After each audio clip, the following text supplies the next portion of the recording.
Indiana Chicago ਏਰੀਏ ਦੇ ਵਿੱਚ ਕਲੀਨ ਅਪ ਅੰਡਰਵੇ ਆ ਕਿਉਂਕਿ ਉੱਥੇ ਟੋਰਨੇਡੋਜ਼ ਆਏ ਹੈਗੇ ਤੇ ਕਾਫੀ ਡੈਮੇਜ ਹੋਇਆ ਹੈਗਾ। ਨੈਸ਼ਨਲ ਵੈਦਰ ਸਰਵਿਸ ਨੇ ਰਿਪੋਰਟ ਕੀਤਾ ਹੈਗਾ ਵੀ ਸਟ੍ਰੀਟਰ ਵਾਰਟਲੈਟ ਨਾਰਥ ਵੈਸਟ ਇੰਡੀਆਨਾ ਨੇਪਰਵਿਲ ਵਾਲਾ ਜਿਹੜਾ ਏਰੀਆ ਹੈਗਾ ਆ ਉੱਥੇ ਜਿਹੜਾ ਟੋਰਨੇਡੋਜ਼ ਆ ਕਾਫੀ ਸਟਰੋਂਗ ਆਏ ਆ ਜਿਹਦੇ ਕਰਕੇ 1,70,000 ਲੋਕ ਬਿਨਾਂ ਬਿਜਲੀ ਤੋਂ ਹੈਗੇ ਆ। ਬਹੁਤ ਸਾਰੇ ਜਿਹੜੇ ਪਾਵਰ ਜਿਹੜੇ ਇਲੈਕਟ੍ਰਿਕ ਪੋਲ ਸੀਗੇ ਉਹ ਨੌਕਡਾਊਨ ਹੋ ਗਏ।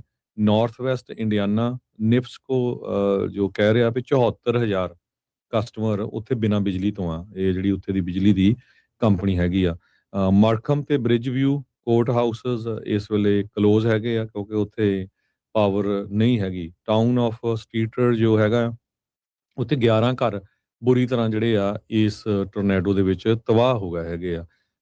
ਤੇ ਪਾਵਰ ਲਾਈਨਸ ਪੂਰੀਆਂ ਡਾਊਨ ਹੋ ਗਈਆਂ। ਡਿਬਰੀ ਬਹੁਤ ਜ਼ਿਆਦਾ ਜਿਹੜੀ ਫੈਲੀ ਹੋਈ ਆ ਆਲੇ ਦੁਆਲੇ। ਇੱਕ ਨੇਬਰਹੁੱਡ ਜੋ 12th ਰੋਡ ਦੇ ਲਾਗੇ ਛਾਗੇ ਹੈਗੀ ਆ ਉੱਥੇ ਵੀ ਘਰਾਂ ਦਾ ਜਿਹੜਾ ਬਹੁਤ ਜ਼ਿਆਦਾ ਜਿਹੜਾ ਨੁਕਸਾਨ ਹੋਇਆ ਹੈਗਾ ਆ। ਸੋ ਕ੍ਰਿਊ ਜਿਹੜਾ ਆ ਇਸ ਵੇਲੇ ਕਲੀਨ ਅਪ ਕਰ ਰਿਹਾ ਹੈਗਾ ਸਟਰੀਟਸ ਨੂੰ, ਖਾਸ ਕਰਕੇ ਲੇਕ ਪਾਰਕ ਐਵਨਿਊ ਵਾਲਾ ਹੈਗਾ। ਸ਼ੈਲਟਰ ਇਨ ਪਲੇਸ ਵੀ ਕੀਤਾ ਗਿਆ ਆ। ਪੁਲਿਸ ਕੰਪਲੈਕਸ ਜਿਹੜਾ ਜਿਮ ਹੈਗਾ ਉੱਥੇ ਤੇ ਕਾਫੀ ਜ਼ਿਆਦਾ ਜਿਹੜੇ ਕਹਿੰਦੇ ਵੀ ਨੁਕਸਾਨ ਹੋਇਆ ਹੈਗਾ। ਲੱਕਲੀ ਕਿਸੇ ਦੇ ਸੱਟ ਚੋਟ ਨਹੀਂ ਲੱਗੀ ਹੈਗੀ। ਸ਼ਿਕਾਗੋ ਦੇ ਵਿੱਚ ਬੈਸਟ ਲਾਨ ਨੇਬਰਹੁੱਡ ਆ ਤੇ ਇਸੇ ਤਰ੍ਹਾਂ 62nd ਤੇ ਲੌਨਡੇਲ ਜੋ ਵੈਸਟ ਲਾਨ ਨੇਬਰਹੁੱਡ ਦੇ ਵਿੱਚ ਆ ਉੱਥੇ ਵੀ ਕਾਫੀ ਜ਼ਿਆਦਾ ਨੁਕਸਾਨ ਹੋਇਆ। ਇੱਕ ਸਕੂਲ ਦੀ ਤਾਂ ਛੱਤ ਹੀ ਜਿਹੜਾ ਸੇਂਟ ਨਿਕੋਲਸ ਹੈਗਾ ਟੋਲਿੰਟਾਈਨ ਸਕੂਲ 62nd ਸਟਰੀਟ ਦੇ ਲਾਗੇ ਉਹਦੀ ਤਾਂ ਛੱਤ ਹੀ ਉੱਡ ਗਈ।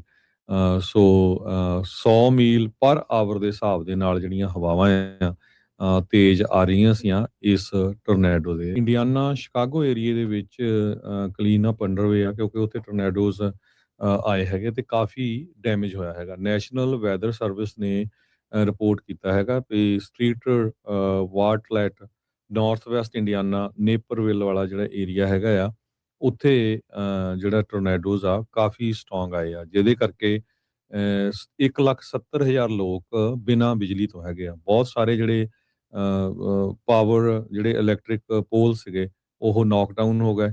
ਨਾਰਥ ਵੈਸਟ ਇੰਡੀਆਨਾ ਨਿਪਸਕੋ ਜੋ ਕਹਿ ਰਿਹਾ ਵੀ 74,000 ਕਸਟਮਰ ਉੱਥੇ ਬਿਨਾਂ ਬਿਜਲੀ ਤੋਂ ਆ। ਇਹ ਜਿਹੜੀ ਉੱਥੇ ਦੀ ਬਿਜਲੀ ਦੀ ਕੰਪਨੀ ਹੈਗੀ ਆ।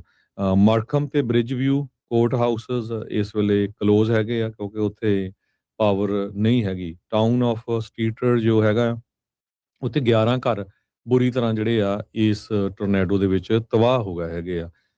ਤੇ ਪਾਵਰ ਲਾਈਨਸ ਪੂਰੀਆਂ ਡਾਊਨ ਹੋ ਗਈਆਂ। ਡਿਬਰੀ ਬਹੁਤ ਜ਼ਿਆਦਾ ਜਿਹੜੀ ਫੈਲੀ ਹੋਈ ਆ ਆਲੇ ਦੁਆਲੇ। ਇੱਕ ਨੇਬਰਹੁੱਡ ਜੋ 12th ਰੋਡ ਦੇ ਲਾਗੇ ਛਾਗੇ ਹੈਗੀ ਆ ਉੱਥੇ ਵੀ ਘਰਾਂ ਦਾ ਜਿਹੜਾ ਬਹੁਤ ਜ਼ਿਆਦਾ ਜਿਹੜਾ ਨੁਕਸਾਨ ਹੋਇਆ ਹੈਗਾ ਆ। ਸੋ ਕ੍ਰਿਊ ਜਿਹੜਾ ਆ ਇਸ ਵੇਲੇ ਕਲੀਨ ਅਪ ਕਰ ਰਿਹਾ ਹੈਗਾ ਸਟਰੀਟਸ ਨੂੰ, ਖਾਸ ਕਰਕੇ ਲੇਕ ਪਾਰਕ ਐਵਨਿਊ ਵਾਲਾ ਹੈਗਾ। ਸ਼ੈਲਟਰ ਇਨ ਪਲੇਸ ਵੀ ਕੀਤਾ ਗਿਆ ਆ। ਪੁਲਿਸ ਕੰਪਲੈਕਸ ਜਿਹੜਾ ਜਿਮ ਹੈਗਾ ਉੱਥੇ ਤੇ ਕਾਫੀ ਜ਼ਿਆਦਾ ਜਿਹੜੇ ਕਹਿੰਦੇ ਵੀ ਨੁਕਸਾਨ ਹੋਇਆ ਹੈਗਾ। ਲੱਕਲੀ ਕਿਸੇ ਦੇ ਸੱਟ ਚੋਟ ਨਹੀਂ ਲੱਗੀ ਹੈਗੀ। ਸ਼ਿਕਾਗੋ ਦੇ ਵਿੱਚ ਬੈਸਟ ਲਾਨ ਨੇਬਰਹੁੱਡ ਆ ਤੇ ਇਸੇ ਤਰ੍ਹਾਂ 62nd ਤੇ ਲੌਨਡੇਲ ਜੋ ਵੈਸਟ ਲਾਨ ਨੇਬਰਹੁੱਡ ਦੇ ਵਿੱਚ ਆ ਉੱਥੇ ਵੀ ਕਾਫੀ ਜ਼ਿਆਦਾ ਨੁਕਸਾਨ ਹੋਇਆ। ਇੱਕ ਸਕੂਲ ਦੀ ਤਾਂ ਛੱਤ ਹੀ ਜਿਹੜਾ ਸੇਂਟ ਨਿਕੋਲਸ ਹੈਗਾ ਟੋਲਿੰਟਾਈਨ ਸਕੂਲ 62nd ਸਟਰੀਟ ਦੇ ਲਾਗੇ ਉਹਦੀ ਤਾਂ ਛੱਤ ਹੀ ਉੱਡ ਗਈ। ਸੋ 100 ਮੀਲ ਪਰ ਆਵਰ ਦੇ ਹਿਸਾਬ ਦੇ ਨਾਲ ਜਿਹੜੀਆਂ ਹਵਾਵਾਂ ਆ ਤੇਜ਼ ਆ ਰਹੀਆਂ ਸੀਆਂ ਇਸ ਟੋਰਨੇਡੋ ਦੇ।